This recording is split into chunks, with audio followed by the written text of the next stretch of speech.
एड़े यार ठोक दोगे क्या है दोस्तों। यह कहानी मेरे जीवन में बड़ी ही अनोखी रही है। सिर्फ 20 मिनट में सब कुछ हो गया और उसके बाद ना हम दोनों ने एक दूसरे को फ़ोन किया और ना ही मिलने की इच्छा जाहिर की। वो एक शादीशुदा 2 बच्चों की माँ है, 36 साल की थी। उस समय मैं एक कंपनी में काम करता था और मुझे किसी डेटिंग वेबसाइट से एक महिला से बात करने का अवसर मिला। हम दोनों ने बात करनी शुरू की, लेकिन हम दोनों की बातें बहुत ही कम समय के लिए होती थी।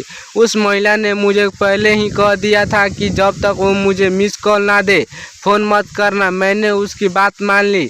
अब जब जब वो मुझसे मिस कॉल करती तो मैं उसे वापस कॉल किया करता था और हम दोनों थोड़ी देर के लिए ही बात करते थे। एक बार उसका पति एक दिन के लिए बाहर गया हुआ था और रात 10 बजे तक उसे वापस आना था। उस दिन शायद पहली बार हम दोनों ने करीब 1 घंटे तक बात की। तब मुझे पता चला कि उसका पति उस पर शक करता है क्योंकि वो अपने पति से घृणा करती है।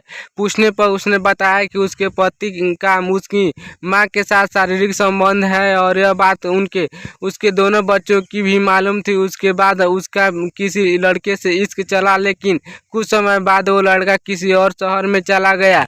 अब उसे एक साथी की तलाश थी, लेकिन अब हम दोनों एक दूसरे से बात कर रहे थे, एक दूसरे के बारे में जान रहे थे और हम दोनों एक दूसरे से बातें करना हम दोनों को और करीब ला रहा था।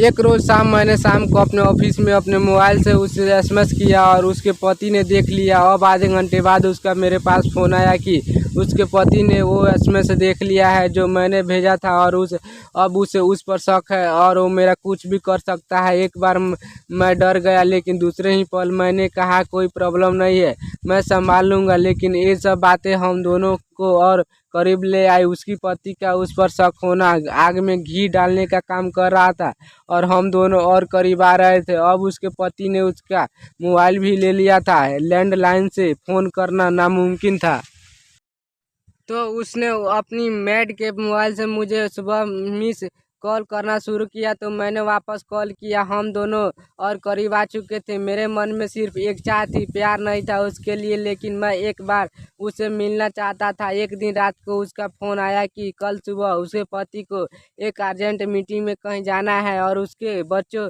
जिनकी उम्र 12 और 14 थी, कि वो 10 बजे तक स्कूल छोड़ आएगी, तो हम दोनों मिल सकते हैं। और हम दोनों के पास 10 से 11 बजे का टाइम था।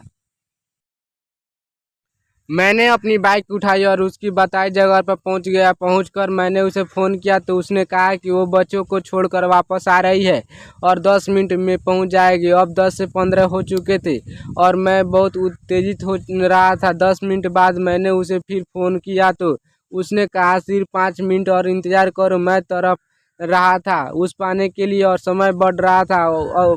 अब वक्त करीब 10:30 हो गया था और करीब 10:30 में आई। उसे देखते ही मैं उत्तेजित हो गया था।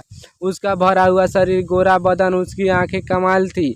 अब उसने इशारे ने मुझे अपने घर का रास्ता दिखाया और मैं उस दिशा की ओर चल दिया। जैसे ही मैं अंदर गया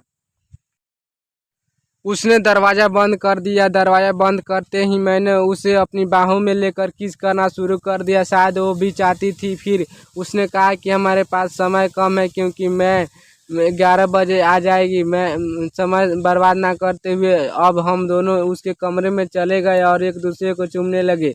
मैं पहले उत्तेजित था और उसे पहले ही कह चुका था, जिसके लिए भी वो तैयार थी। हम दोनों एक दूसरे को चूम रहे थे और मैं उसके नीचल कपड़ों को उतारने लगा। उसने भी मुझे सपोर्ट किया और वो भी यह चाहती थी कि मैं जल्दी में उसमें एक बार समा जाऊं, और वही हुआ। हम दोनों को करीब 15 मिनट लगे और समय 10:50 हो चुका था।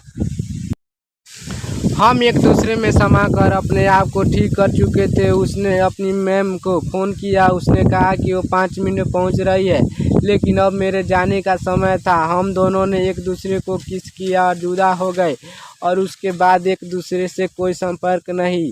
दोस्तों, आज की यह स्टोरी वीडियो आपको कैसी लगी, प्लीज़ हमारे चैनल को दबाकर सब्सक्राइब कर लीजिएगा, क्योंकि हमारे चैनल पे ऐसी है आपको नॉलेज इंटरेस्टिंग स्टोरी इस चैनल पर आपको सुनने तथा देखने को मिलेगी। प्लीज़ हमारे चैनल को सब्सक्राइब कर लीजिएगा। आपको नेक्स्ट स्टोरी वीडियो कैसी चाहिए आप प्लीज़ कमेंट करके बताइएगा। मिलते हैं नेक्स्ट वीडियो में, तब तक के लिए अपना ख्याल रखिएगा दोस्तों। जय हिंद, जय भारत।